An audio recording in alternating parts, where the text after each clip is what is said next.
Hi there, Karen Flaherty from Living by Human Design. Hope you're doing well today. Today we're going to be talking about the Gate 42, which is all about completions. Okay, so we've got the Sun in Gate 42, which comes off the bottom of the sacral right down here, and that goes until from April 10th until April 16th. And then we've got the Earth in Gate 32, which is called duration. It's all about the business circuit. It's about starting a business, and that's down here off the bottom of the spleen.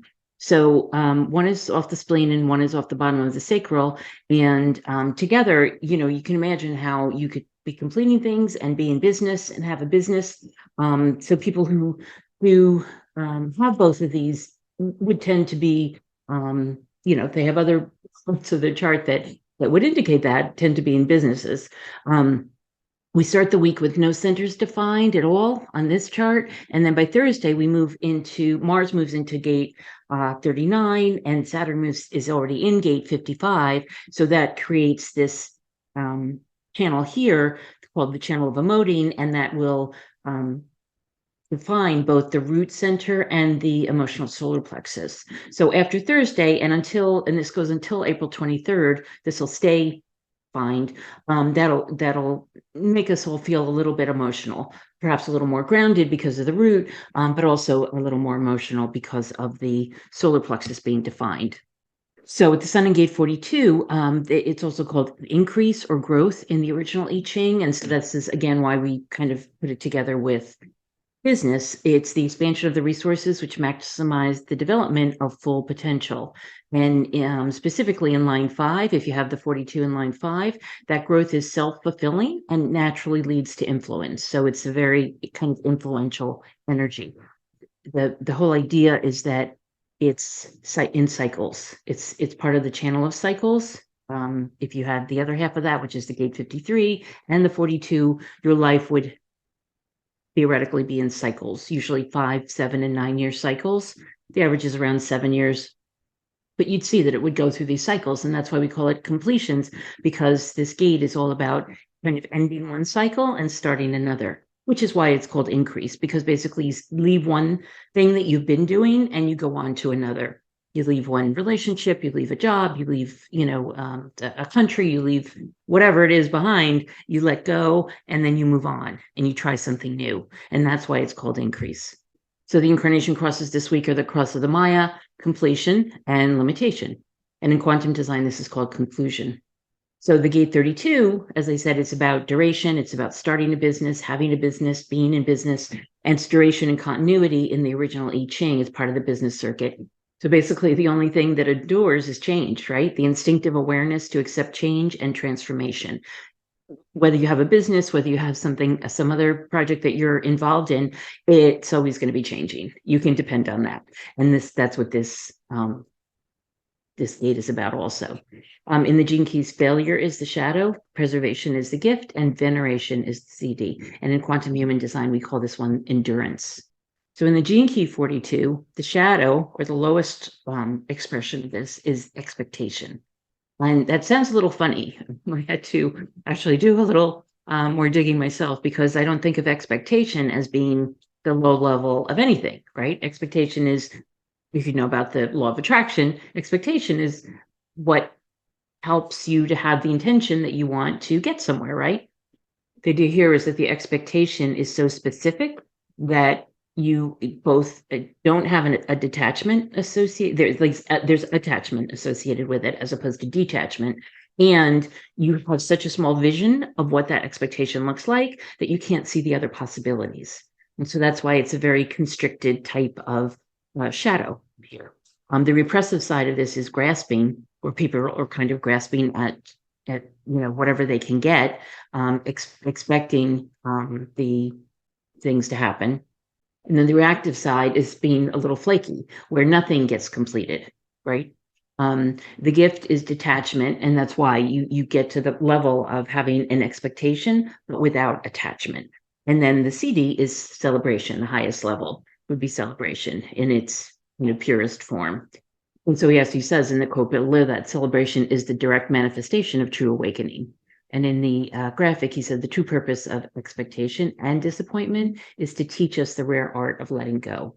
So it's basically that detachment that will allow us to, even if we have a very optimistic expectation, to be able to see the other possibilities that we might have missed otherwise, right? By just allowing and letting go and being detached about the actual result at the end, we get to see the other possibilities. Same thing if you have a negative expectation. If you have a negative expectation, oh, things aren't turning out well. I don't know what I'm going to do. I don't know how this is going to happen. That closes off the mind, right, to the other possibilities of what could actually turn your ship around. You always want to be in the flow as much as possible. And so letting go, having that detachment along with the expectation of what you want to have happen is really like this it's really like the sweet spot, right? Of moving forward and having that expectation. So, and then, he explains whether your expectation is optimistic or pessimistic, it narrows your field of vision and closes down the limitless potential that exists in each present moment. And so it really allows you to have a lot more possibility that when you can be open to all of the whole realm of possibilities as opposed to just the positive ones. So we have a number of people this week. As I said, it's the writing across of the Maya, completion and limitation. And so these are some of the people that have birthdays this week, including Emma Watson, the Pope Benedict, who just died, Steven Seagal, David Letterman, who we'll be talking about, Andy Garcia, Brett Steiger. So a lot of, I don't actually see any businessmen here, but these people all did fairly well as actors in business, so that they're still able to go through cycles, have their different parts of their career long lasting. If you look at these people, right, relatively long careers, which is what you would expect from somebody who's got cycles and cycles and cycles in their lifetime. So here's David Letterman. He was born on April 12th in 1947, so he'll be turning 76. He was born in Indianapolis, Indiana, as you might know if you followed him at all. He's a manifesting generator with a 2-4 profile, and he's got the right angle cross of the Maya. And he's an actor, TV personality, interviewer, producer, comedian. He actually produced a lot of stuff, which I hadn't realized, including a lot of the other, he had for a while done the late shows. First he did a morning show, then he did the late show after Johnny Carson, expecting to take over the Johnny Carson spot, and that went to Jay Leno. And so he started on CBS in a different show, and his own show, of course, Late Night with David Letterman.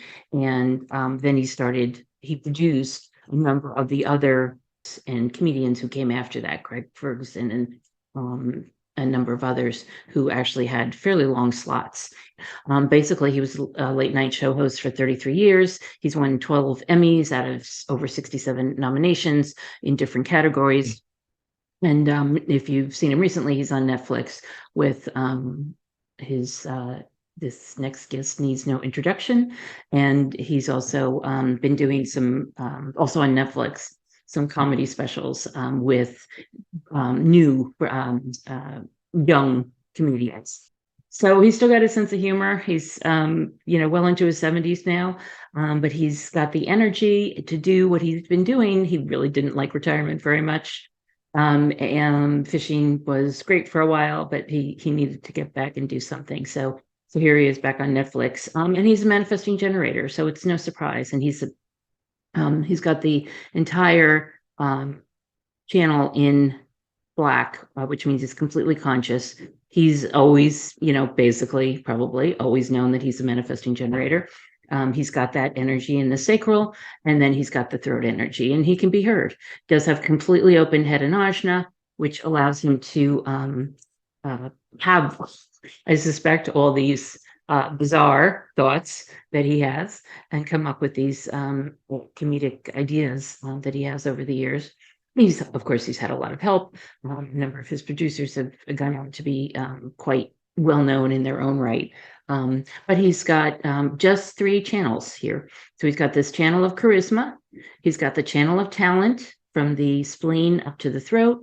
And then he's got the channel of transformation, which is all about business. 32 to the 54, and 54 is ambition. 32 is that channel of duration. So he has that entire channel. The channel of talent, the 16 is all about enthusiasm, and the 48 is the channel of depth. He'll always get to the bottom of things, right? He knows his craft, and he's been doing it a long time. And then he's got this channel of charisma, so he can multitask and he can speak in the moment, which, as a comedian, that's kind of the holy grail, right? Being able to speak in the moment. He has off the head, he's got the gate of logic and the gate of the thinker, always asking the question why, which is a really nice combination, right? Again, for what he's doing. And then he's got the 43, which is the gate of breakthrough. So he brings the information in, thinks about it logically and holistically, asks the question why, and then he has a breakthrough that allows him through the 43, that allows him to then articulate what he's about. He's got quite a few gates off the throat. He got the details, enthusiasm, speaking in the moment. 31 is all about influence. He's got that both conscious and unconscious. And then he's got the 33, privacy. He was always generally a pretty private person. And the 45, which is the gate of the king. So it's a nice combination for anything that he wants to do. He's got the open G center, which is, which means that wherever he's planted, he kind of likes to stay there. He stayed in the same Ed Sullivan Theater for almost 30 years, I think it was, that he was, well, at least a good 20 years. In other words, he didn't need to change studios. He probably didn't even need to change the scenery or the furniture much. It was fine just the way it was, and he was doing well in that, and so it stayed. Off there, he's only got the 25, which is the love of spirit. Off the solar plexus, again, completely open. He could take in the energy, right, of all his guests and reflect them back in a way. It had the open will as well, nothing off there. 36 is all about drama and crisis. So he's good in a crisis, but he also gets bored pretty easily. Off the sacral, he's just got the 14 and the 34 off the top. And then 14 is all about money, what we call the lucky gate. 34 is about multitasking. The 9 is about focus, and the 42 is that gate of that's in his conscious sun, the gate of completions. He doesn't have the entire channel, so he's not necessarily in that cycle bit, but he was still able to, stop something and start something pretty quickly. As a manifesting generator, he was able to have the connections, have the people who were around him who actually became friends. He was quite acerbic and had a number of run-ins with different people, but he also had a lot of friends. And especially when he had his heart surgery, for example, there was more than like 25 people who came to his aid to help to introduce the show, and then eventually to do guest gig on the show until he got better. And as he said, they were all friends of his who came to his aid. He's got the 50, which is the gate of caring. He's got that 3254, which is all about transformation. He's got the 18, no surprise there. It's all about corrections and editing and improving things. And so he likes to. And the gate 38 is about knowing what's worth fighting for and fighting for it. So happy birthday, Dave. Hope it's a great day for you on the 12th, and wishing you many more. I hope you have a great week.